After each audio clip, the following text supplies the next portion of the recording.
রাজার ঘরে ছোট রানী এলো পদ্মাবতী, রানী পদ্মাবতী। রাজার আরো 6টি রানীর ছিল না সন্তান, পদ্মাবতীর কোলালোতে মিলল সমাধান।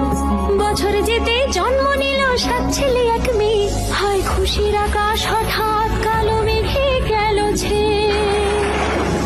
হিংসেতে যায় জ্বলে পুড়ে বাকি 6টি রানী, যুক্তি করে ঘটায় ওরা 7 কুমারের হানি। সুযোগ মতো 7 ছেলেকে মাটিতে দেয় পুঁতে, বাঁচে একা পারুল ওরা পায় না তাকে ছুতে। ধাইমা বাজায় সেই মেয়েকে বড় করে তোলে, 7 ভাইকে পায় যে পারুল 7টে চাপা ফুলে। এত কিছুর পরেও রাজার বিপদ যে কাটে না, সূর্য নগরে সুখের সূর্য আর ওঠে না। হিংসা বিবাদ বিচ্ছেদ আর প্রেমের কাহিনীতে